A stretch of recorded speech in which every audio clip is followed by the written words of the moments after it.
마가복음에서 특별히 4장 전반부에는 안 봤지만 우리가 앞서 누가복음과 다른 복음서에서 말씀을 보았던 씨 뿌리는 비유 말씀을 보았고 등경 비유 말씀이 있었고 오늘 또 읽었던 본문에 자라나는 비유가 있고 씨 비유가 있고 또 겨자 씨 비유 말씀이 있어요.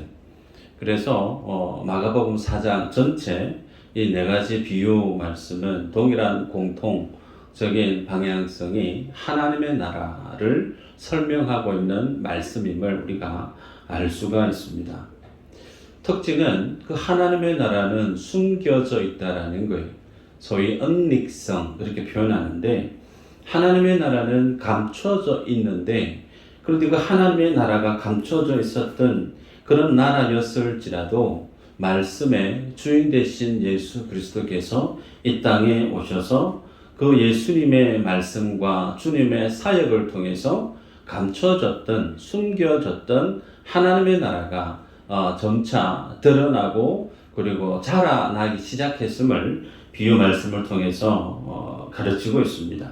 우리가 알고 있는 것처럼 열매는 우리들 눈에 보이죠. 그러나 그 열매보다 지극히 작은 것이 씨앗입니다.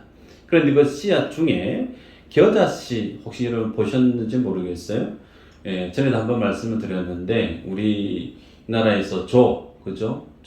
노란 알갱이 같은 그 정도 크기에 해당되어지는 씨가 겨자씨로 보시면 될 텐데 그렇게 작은 겨자씨를 예수님이 이 샘플로 예를 들어서 하나님의 나라를 그렇게 가르치고 비유로 말씀합니다. 따라서 그런 어떤 지극히 작은 것으로 하나님의 나라를 설명하시는 예수님의 이 비유의 의도가 읽었던 33절, 34절에 주님이 말씀하는데 보다 선명하게 주님이 그렇게 비유로 하신 말씀의 의도를 우리가 알 수 있는 구절이 마태복음 13장 11절, 13절을 보면 알 수가 있어요. 말씀이 있을 텐데 제가 읽어보면 대답하여 이르시되 천국의 비밀을 아는 것이 너희에게는 허락되었으나 그들에게는 아니 되었나니 13절은 그러므로 내가 그들에게 비유로 말하는 것은 그들이 보아도 보지 못하며 들어도 듣지 못하며 깨닫지 못함이니라 그랬습니다. 예수님이 하나님의 보냄을 받아 이 땅에 성육신 하신 이유는 이 땅 가운데 예수님의 하나님의 복음을 증거하기 위해서 오셨죠. 그래서 천국 복음을 증거하기 위해서 예수님이 이 땅에 오셨는데 이 땅에 오셔서 주님의 비밀, 하나님의 나라의 진리를 증거하실 때 예수님 안에 있었던 한 가지 사역의 특징이 있었어요. 그게 뭐냐면 비유로 말씀을 하셨다라는 겁니다. 그러면 왜 비유로 주님이 말씀을 하셨는가? 모든 사람들이 하나님의 진리를 다 알아서 모든 인류가 다 구원받게 하기 위한 것이 하나님의 뜻인가? 그렇지 않다라는 거예요. 특정함을 입은 사람, 구원하기로 예정되어 있는 사람, 그들에게만 하나님의 말씀이 이해가 되고 깨달아지고 그 말씀의 근간 믿음이 자라나서 구원받게 하기 위함이라는 거예요. 그래서 하나님의 진리를 보아도 알지 못하고 들어도 듣지 못하는 사람들이 세상에는 많다라는 겁니다. 때문에 우리가 이런 어떤 말씀의 비유의 의도를 말씀을 보면 예수님은 철저히 구원받기로 예정되어져 있는 사람들을 대상으로 하나님의 말씀을 전하셨음을 우리가 확인할 수가 있습니다. 말씀 한번 볼까요? 요한복음 3장 17, 18절 한번 읽어보십시다. 시작. 하나님이 그 아들을 세상에 보내신 것은 세상을 심판하려 하심이 아니요 그로 말미암아 세상이 구원을 받게 하려 하시리라. 그를 믿는 자는 심판을 받지 아니하는 것이요 믿지 아니하는 자는 하나님의 독생자의 이름을 믿지 아니하므로 벌써 심판을 받은 것이니라. 아멘. 잘 보시면요. 예수님이 표면적으로는 세상을 구원하기 위해서 오셨다 그래요. 그래서 구원하기 위해서 주님이 하신 일은 하나님의 천국 복음의 말씀을 전했다라는 겁니다. 그런데 그 하나님의 천국 복음의 말씀을 받아들이고 믿는 자는 구원을 받는다 말씀합니다. 그죠? 그러나 예수님이 전하시는 그 말씀을 받아들이지 않고 믿지 않는 자는 심판을 받아 멸망할 것이다가 아니에요. 이미 벌써 심판받았다라는 거예요. 예수님이 전하시는 복음을 내 마음 중심에 수용하고 받아들이고 그 가운데 믿음의 결실이 일어나지 않는 사람들은 죽어서 심판받아 지옥 가는 것이 아니고 살아있는 동안 복음을 받아들이지 않는 그 상태가 곧 뭐라는 거예요? 심판받은 상태. 이미 하나님께로부터 벌받은 주님의 저주와 진노 아래에 있는 인생임을 주님이 말씀하는데, 그래서 구원과 그리고 심판, 이 기준이 무엇으로 구분되어지느냐면 믿음으로 구분되어집니다. 믿음. 그래서 믿음이 있는 자는 구원을 얻고 믿음이 없는 자는 이미 벌써 구원받지 못하고 심판 아래에 있는 인생이다. 그러면 이 믿음의 내용이 어떤 것인가? 하나님께서 자신의 독생자 예수 그리스도를 보내신 그 예수님을 믿는 것, 소위 그 믿는다라고 하는 것은 예수님이 하신 말씀을 믿는 거예요. 그래서 하나님의 말씀은 우리의 믿음의 근거가 됩니다. 하나님의 말씀에 대해서 내가 모른다, 하나님의 말씀에 대해서 별 관심이 없다, 그분에게는 하나님이 인정하시는 믿음이 없는 거예요. 그래서 우리가 예수님을 믿는다, 열심히 믿고 싶다, 내가 열정적으로 예수님을 믿기를 원한다, 그 모든 고백 이면에는 무엇이 자리에 있어야 되는가? 하나님의 말씀에 대한 사모함이 있어야 돼요. 그리고 사모함을 좀 더 나아가서 하나님의 진리의 말씀을 알아야 되는 거예요. 깨달아지고 알아질 때 비로소 그 마음 중심에 그에게는 하나님이 주시는 믿음이 그의 자리에 근거해질 수 있다라는 겁니다. 따라서 우리들은 예수님을 믿고 신앙생활을 함에 있어서 나의 구원과 직결되어져 있는 것이 믿음인데, 그 믿음의 근거는 어떤 거라고요? 하나님의 말씀이라는 거예요. 그래서 하나님의 말씀에 대한 태도, 하나님의 말씀에 대한 깨달음, 이 모습이 내 안에 구비되어져 있는가? 이것은 곧 우리의 구원과 직결되어져 있다라는 겁니다. 말씀을 준비하면서 물론 목회자니까 그럴 수 있지만 여러분들이 하나님의 말씀에 대한 사모함이 일어나고 그 말씀을 묵상할 때 나름의 몸부림치고 씨름하는 모습이 있었으면 참 좋겠다. 그래서 성령께서 여러분들이 말씀 앞에 설 때마다 하나님이 그 말씀을 깨닫게 해주시는 은혜가 여러분들 삶 속에 일어나기를 주 이름으로 축복합니다. 오늘 본문의 말씀을 보면 자라나는 씨의 비유 말씀을 먼저 보면 하나님의 나라가 어떤 사람이 씨를 땅에 뿌렸다라는 거예요. 뿌렸는데 그 하나님의 나라가 그 뿌려진 씨앗에서 자라나는 모습을 주님이 설명하십니다. 27절에 보면 그가 밤낮 자고 깨고 하는 중에 씨가 나서 자라되 어떻게 그리 되는지를 알지 못하느니라 그랬고, 28절을 보면 땅이 스스로 열매를 맺되 처음에는 싹이요 다음에는 이삭이요 그 다음에는 이삭의 충실한 곡식이라 그렇게 말씀했습니다. 자, 내용을 보면 씨앗이 땅에 떨어졌는데 땅에 떨어진 씨앗이 싹이 나죠. 이해됩니다. 그 싹이 났던 곡식에서 이제 자라나서 나중에는 알곡이 되어지는데 그 모든 일련의 과정들을 그 씨를 뿌린 사람이 아느냐, 모른다라는 거예요. 여기에서 우리가 알 수 있는 거, 하나님의 나라가 자라나는 것은 인생이 그 모든 과정들을 면밀히 다 알 수 있느냐, 모른다라는 거예요. 그래서 하나님의 나라는 숨겨져 있다라는 겁니다. 두 번째, 땅이 스스로 열매를 맺었다라고 말씀을 해요. 그 말의 의미는 그 씨를 뿌렸던 사람이 그 씨앗이 자라나게 하기 위해서 뭔가 특별한 능력을 어떤 노력을 가미한 것이 있느냐? 그렇지 않다라는 겁니다. 땅에 심겨졌던 씨앗이 저절로 스스로 자라나서 열매 맺고 알곡이 되어졌다라고 하는 것은 무엇을 뜻하는가? 하나님의 나라는 인위적인 사람의 노력이나 수고에 의해서 하나님의 나라가 결실되어지고 자라나고 열매 맺는 것이 아니다라는 거예요.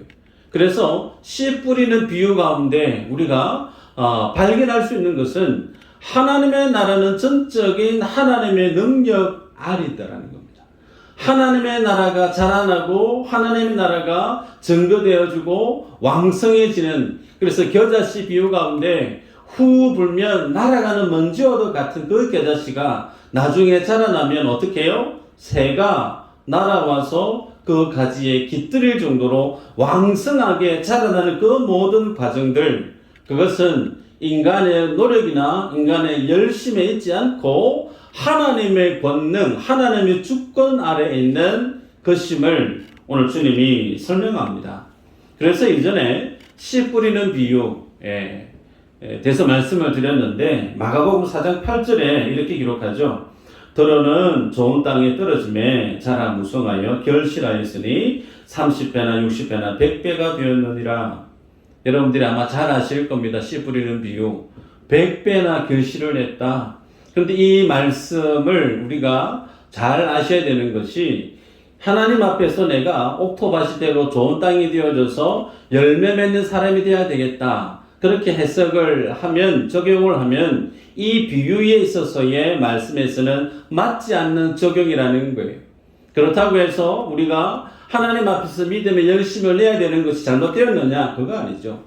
하나님 앞에 우리가 성실하고 열심히 말씀 앞에서 자신을 깨어 경성하는 것 필요합니다. 그것을 부정하는 것이 아니고 이 비유에서 좋은 땅이 되어져서 내가 열매를 맺어야 되겠다. 그러한 적용은 아니라는 거예요. 그래서 오늘 읽었던 본문에 보면 땅이 스스로 결실했다라는 거예요. 그리고 씨를 뿌렸는데 그 씨가 자라나서 곡식이 되는 시기까지 씨 뿌리는 사람이 몰랐다라고 얘기하고 있어요. 그래서 요 전반에 마가복음 4장 8절에 있는 내용처럼 좋은 밭이 되어져서 내가 뭔가를 해서 열매를 맺어야지가 잘못된 적용점이라는 겁니다.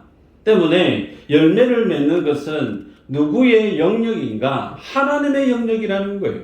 하나님이 열매를 맺게 하고 결실을 맺게 한다라는 것이 예수님이 지금 전하고 있는 말씀의 진입니다. 때문에 여러분 우리는 이 씨라고 하는 것이 뭔가를 알아야 되겠죠. 씨는 하나님의 말씀입니다.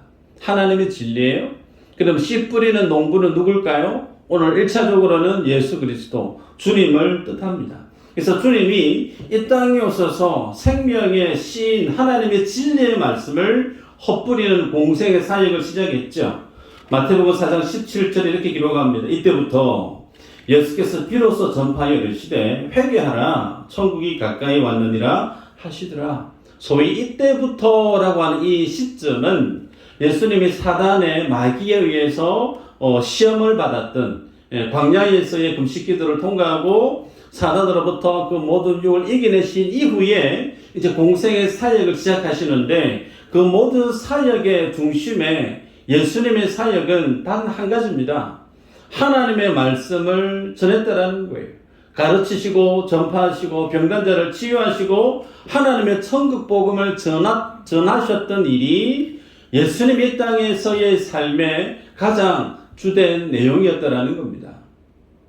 예수님이 BTS보다 더한 인기를 누렸던 분이시죠. 그죠? 우리 어르신들 BTS가 누군지 가수가 있어요. 세계적으로 유명한 가수가 있는데 저도 잘 모르지만 근데 그 BTS 복음과는 인기를 주님이 있으셨어요. 그 인기를 가지고 주님이 정당을 만들었다든지 그 예수님의 인기를 가지고 시민단체를 만들었다든지 어떤 힘을 발휘할 수 있는 어떤 단체를 조직한 것이 아니에요.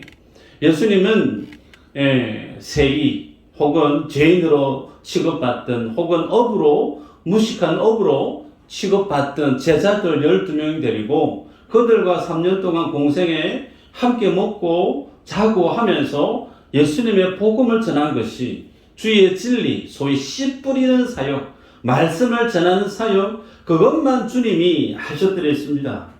그런데 이 주님이 하신 이 사역, 말씀을 전하는 이 사역, 예수님은 그것이 전부였는데 그렇게 말씀을 전하는 사역을 예수님의 제자들과 세상은 그것을 크게 귀한 사역, 대단한 사역, 엄청난 어떤 가치 있는 사역으로 보지 않았다라는 거예요.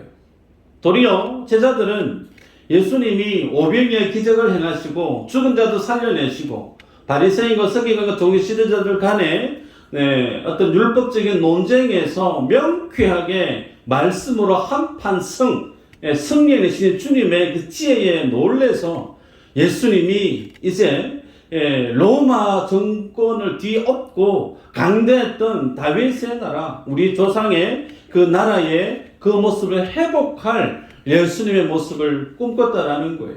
어느 누구도 예수님이 많은 사람들의 인기와 많은 기적 가운데 주님이 하신 말씀을 전했던 그 사역을, 그 사역의 가치나 그 사역의 능력을 그렇게 깊이 있게 공감하지 않았다라는 겁니다. 여러분, 그런데 주님은 이것 하다가 가셨어요. 다른 것 한 거 아니에요. 학교를 세우거나 회사를 세우거나 정당을 만들거나 시민단체 만든 것 아닙니다. 예수님에게 있어서 최고의 가치, 가장 중요한 사역은 하나님의 말씀을 전하는 사역이 예수님에게 있어서 최고의 사역이었다는 사실을 우리는 알아야 되죠.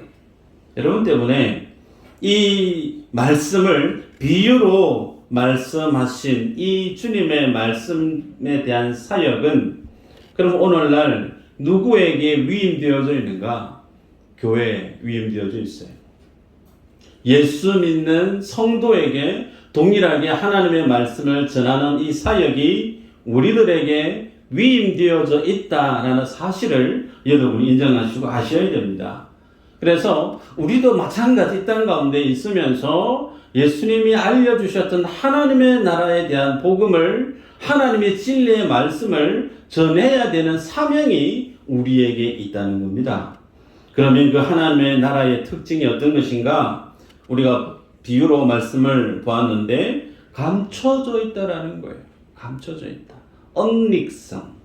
두 번째, 그 하나님의 약속의 말씀이 자체가 곧 능력이라는 거예요.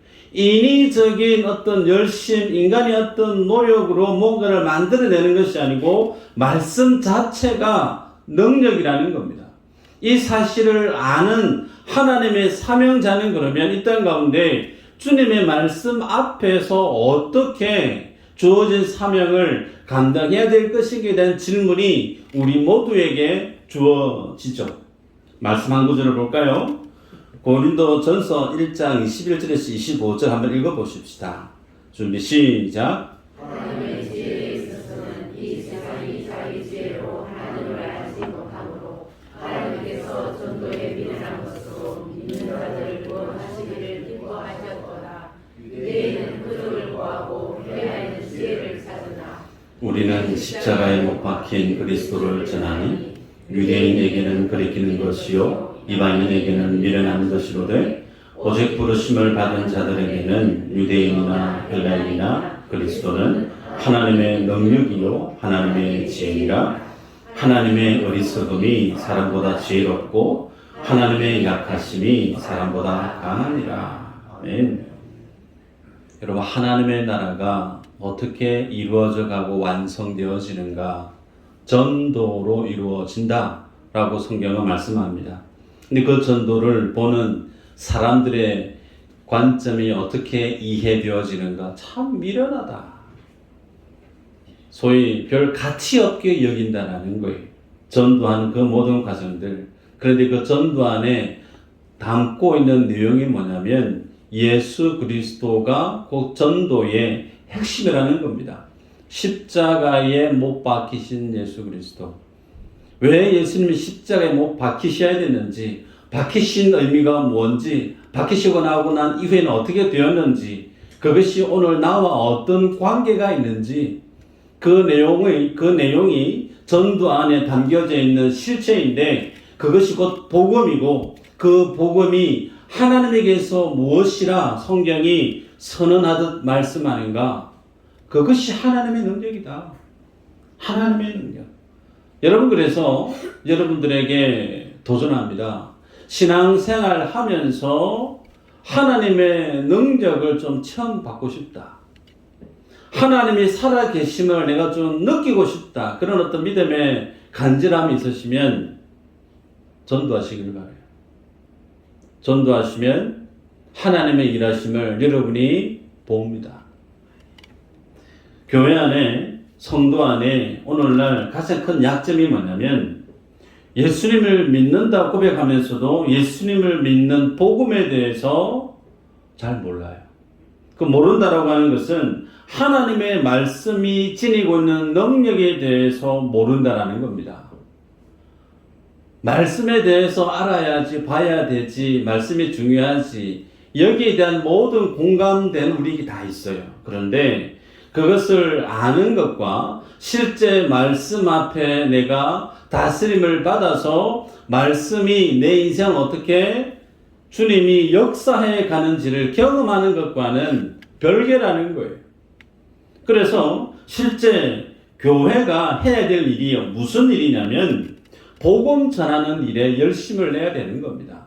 그 말은 하나님의 말씀이 참으로 능력임을 모든 성도들이 어린아이에서부터 노년에 이르기까지 하나같이 말씀이 능력 자체이구나. 이 사실을 체험하고 인정할 수 있어야 된다는 거예요. 교회가 사회에 대해서, 지역사회에 대해서 봉사하는 거, 재능 기부하는 거 필요합니다. 그거 해야 되는 사역 물론 맞습니다. 그런데 교회가 지역사회를 섬길 수 있는 최고의 선물은 따라할까요? 복음이다. 복음이에요. 교회가 줄 수 있는 최고의 선물은 복음이에요. 그 말은 세상은 다른 사람들에게 줄 수 있는 것이 많이 있습니다. 재능 기부할 수 있는 사회단체가 많이 있어요. 동사무소에서도 많이 합니다. 그러나 복음을 줄 수 있는 곳은 교회밖에 없어요. 그 말은 교회는 복음이 어떤 능력을 지니고 있는지에 대해서 알아야 된다는 거예요. 통영 어느 교회를 보면 정기적으로 테니스 대회를 하시더라고요. 저는 아직까지 한 번도 테니스를 배워본 적이 없습니다만 어떤 목사님은 양 목사 테니스 좀 배워봐라. 운동된대. 그거 하면 배 쑥 들어간다. 테니스 좀 해라. 네, 예, 선배다 보니까 예 하고 제가 못 가고 있는데 플래카드 붙어 있더라고요. 테니스 대회 하신다고.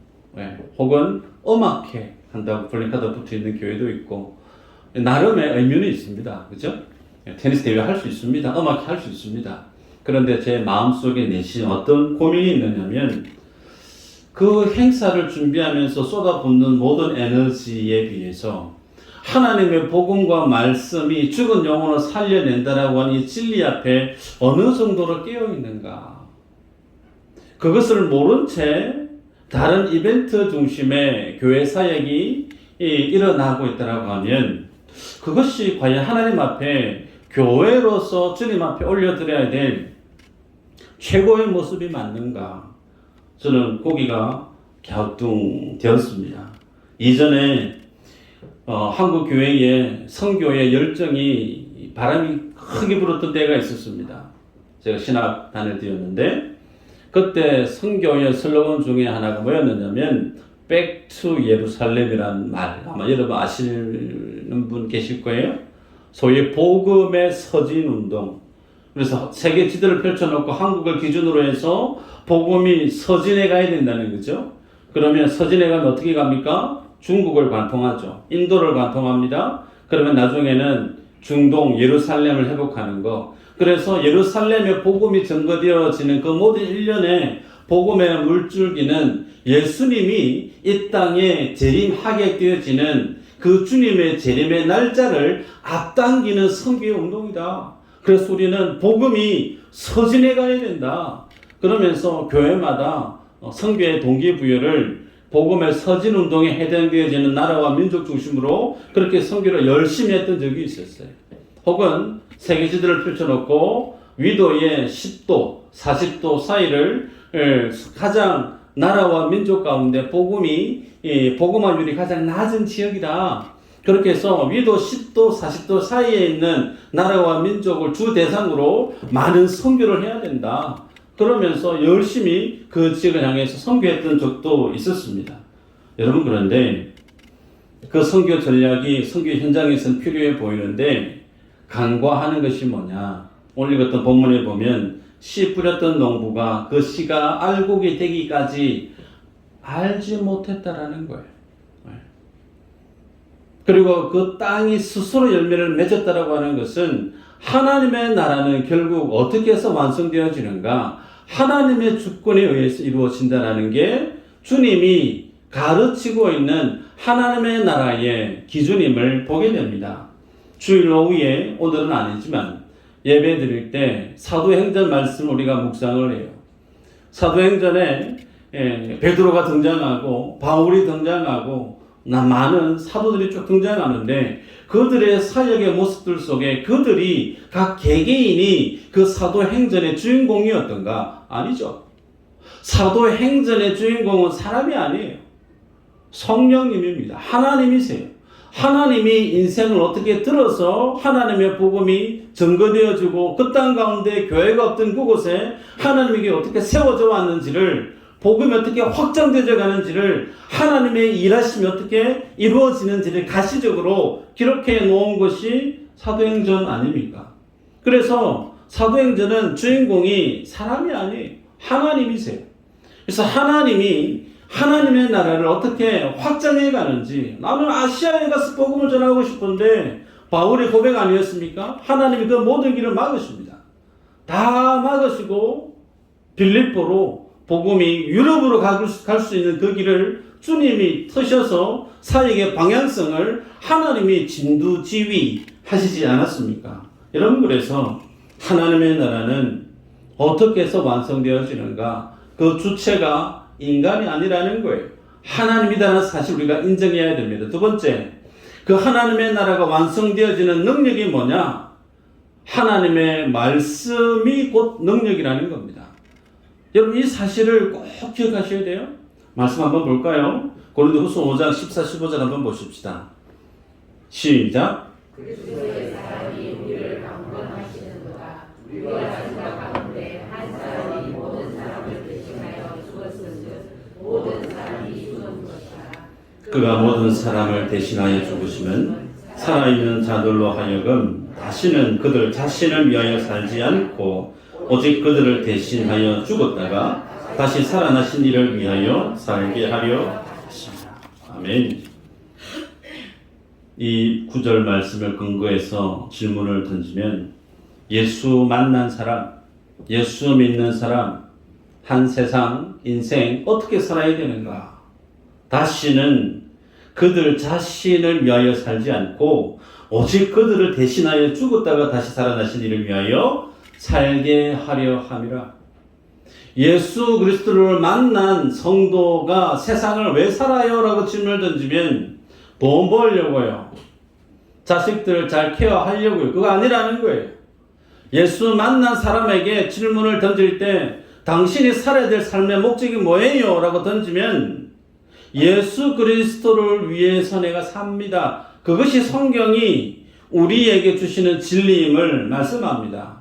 그 말의 의미는 다시는 나는 나 스스로를 위해서 사는 삶을 포기하는 것이 뭐라는 거죠? 하나님이 보시고 기뻐하시는 믿음이라는 거예요. 인정하십니까? 나를 위해서 사는 것을 포기하는 것이 하나님을 위해서 사는 믿음이 가르치고 있는 방향성이라는 거예요. 이게 쉬운가? 쉽지 않습니다. 내 행복보다 하나님의 영광이 우선되어지죠. 나의 이익이나 나의 자존심이나 나의 어떤 가치보다 항상 우선해 있는 것이 하나님 나라의 진리와 그 주님의 은혜, 그 영광이 있음을 성경이 말씀합니다. 그래서 만약에 제가 여러분에게 여러분 이제 여러분의 자신의 삶을 다 포기하시고 하나님의 영광을 위해서 자신을 부인하는 삶을 사세요라고 아무리 열정적으로 외친다고 한들 가능할까? 불가합니다. 그 삶은 우리 힘으로 내 열심으로 안 돼요. 바울은 어떻게 얘기하죠? 읽었던 본문에 보면 예수 그리스도의 사랑이 우리를 강권하시는도다. 내가 그렇게 살고 싶어서 산 게 아니라는 거예요. 선교의 복음 전하는 사명에 순교자의 머리를 들이우는 그 죽음의 자리까지 하나님의 부름의 상을 쫓아 살아갔던 바울의 삶의 그 이면은 그의 열심, 그의 열정, 그거 아니라는 거예요. 바울이 대단하다 볼 필요가 없는 것이 그를 그렇게 살게 만들었던 원인이 어디에 있느냐? 십자가에 못 박혀 돌아가셨던 예수 그리스도의 사랑이 나를 그렇게 강권했다라는 겁니다. 요는 강권하다. 강권하다의 말씀의 의미는 사방에 둘러싸여서 옴짝달싹하지 못하다 그 뜻이에요. 소위 예수님의 사랑이 자신이 그렇게 꽉 붙들었다라는 겁니다. 나의 어떤 노력이나 인간적인 열심이나 그게 아니고 그 주님의 십자가의 사랑 앞에 서게 되어지니까 나를 그렇게 만들었더니가 나의 노력이 아닌 하나님의 사랑이요, 하나님의 능력이요, 하나님의 은혜가 전부였음을 바울이 그렇게 고백합니다. 여러분, 그래서 성경은 우리가 어떻게 살아야 될 것인가에 대한 말씀을 나의 어떤 노력이나 나의 열심이 아닌 예수 그리스도를 위해서 사는 그 삶은 예수님의 사랑이, 그 사랑의 십자가의 은혜가 나를 강권할 때 우리는 그 믿음의 하나님의 사랑의 말씀의 권위 아래 철저히 다스림을 받음으로 나를 위해 살지 않고 하나님을 위해 살아가는 인생으로 되어지는 거예요. 그것이 땅이 스스로 자라나 곡식으로 열매 맺는 것으로 주님이 설명합니다. 여러분, 말씀을 맺는데요. 우리 안에 믿지 않는 내 식구들 때문에 지쳐가면서 언제쯤 내 형제가, 내 부모가, 내 남편이, 내 자녀가 예수님을 만나서 주님 앞에 함께 예배할 수 있을까? 기도하는 시간이 참 오래됐는데 응답되지 않는 것 때문에 지쳐하시는 분 있을지 모르겠어요. 유튜브 짤을 보는, 릴스를 보는데요. 최수종, 하이라 부부. 최수종 씨는 예수님을 잘 믿는 성도고 하이라 배우는 불자였답니다. 불자. 아시는 분 아실 텐데 하이라 그 배우가 예수님을 만나기까지 15년 동안 최수종 남편이 기다렸다는 거예요. 교회 좀 갑시다. 안 가면 지옥 갑니다. 협박한 거 없고 그냥 열심히 본인이 교회에 와서 열심히 기도하고 복음의 삶을 살아내다 보니까 15년 이후에 하이라가 눈물을 펑펑 흘리면서 하나님이 그 마음을 만지니까 나 이제 교회 갈래.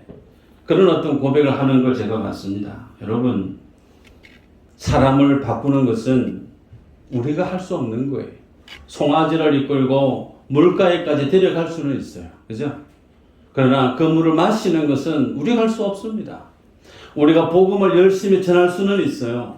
그런데 그 복음을 전한다고 해서 그 사람이 마음을 활짝 열고 복음을 받아들여서 자신의 죄를 깨닫고 주님을 삶의 주인으로 영접하고 믿음의 사람으로 거듭 태어나는 것은 우리의 능력이 아니에요. 하나님이 하시는 일입니다. 그러면 우리는 어떻게 해야 될까? 조지 뮬러 목사님의 일화를 한번 소개하고 말씀을 맺을까요? 기도의 사람 조지 뮬러 아마 여러분 다 아실 텐데 이분이 52년 동안 기도를 했어요. 그분이 1844년 11월에 자기 일기장에 기도하면서 언급하기를 자기에게 5명의 친구가 있었는데 이 5명의 친구를 위해서 기도하기를 작정을 합니다. 그러면서 선언을 했다는 거예요. 그렇게 기도한 지 얼마 되지 않아서 첫 번째 회심하는 친구가 생겨났습니다. 그리고 이제 몇 년 뒤에 두 번째 친구가 예수님을 영접했던 일이 일어났습니다. 그런데 5명 중에 2사람이 회심해서 돌아왔는데 나머지 이제 3사람이 남았잖아요. 그런데 그 3사람이 30년이 지나도 돌아오는 사람이 한 사람도 없습니다. 40년이 지났는데도 돌아오는 사람이 없어요.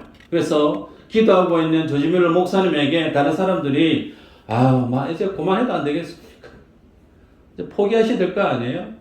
그랬더니 조지밀러 목사님 뭐라고 얘기하시느냐면 하나님이 내게 그 사람들을 기도하게 하는 마음을 주셨다라고 하면 언젠가는 주님이 그를 불러주시다는 믿습니다. 그래서 나는 포기할 수가 없습니다. 계속 기도를 했다는 겁니다. 그리고 그분이 돌아가시기 얼마 전에 2사람이 예수님께로 돌아온 거예요. 그리고 조지밀러 목사님이 1898년에 주님 나라 가셨는데 마지막 한 사람이 안 들어온 거예요. 많은 사람들이 저 사람은 이제 안 들어올 모양 같다. 그렇게 생각을 했는데 놀라운 일이 그 조지밀러 목사님이 돌아가시는 장례 그 모든 과정을 하는 중에 마지막 한 분이 그 장례식장에서 예수님을 영접하고 회심을 했다는 거예요. 그래서 토탈 기도했던 기간이 52년이 걸렸다라는 거예요. 여러분 우리는 열심히 기도하고 복음을 뿌리는 사이 우리가 할 수 있는 거예요.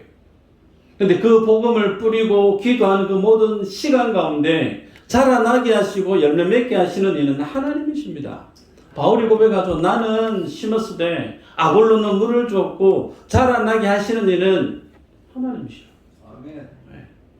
그러기에 여러분에게 도전합니다. 주님의 사랑을 아시는 분은 포기하지 않습니다. 바울도 그 주님의 사랑에 강끈함을 입어서 복음 전하는 그 일을 포기하지 아니했어요. 조지밀러 목사도 마찬가지입니다. 내가 열심히 그를 위해서 기도해야지 그거 아니라는 거예요. 우리의 사역의 원리는 내 안에 있는 열심을 쥐어짜는 거 아니에요. 여러분 착각해서는 안 됩니다. 그거 아니라고 그랬습니다. 땅에서 저절로 자라났다. 어떻게 자라는지 모른다. 할 수 있는 것은 뭐냐면 하나님이 자라나게 하시기 때문에 주님이 자라나게 하실 그 주님의 십자가의 사랑 앞에 우리가 날마다 서야 된다는 거예요.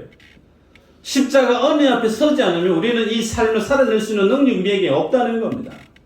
그러기에 여러분이 하나님께로부터 부여받은 사명이 있으시고 또 내가 누군가를 전도해야 되는 믿음의 선한 부담감이 있을 때 지치지 않을 수 있는 거, 포기하지 않을 수 있는 거 하나입니다. 십자가 그 사랑 안에 강권함을 경험하는 삶. 이것이 오늘 우리에게 주는 믿음에 대한 도전입니다. 이 믿음의 주인공이 되셔서 주님께 귀하게 쓰임받는 저희 여러분 다 되시기를 주의 이름으로 축복합니다.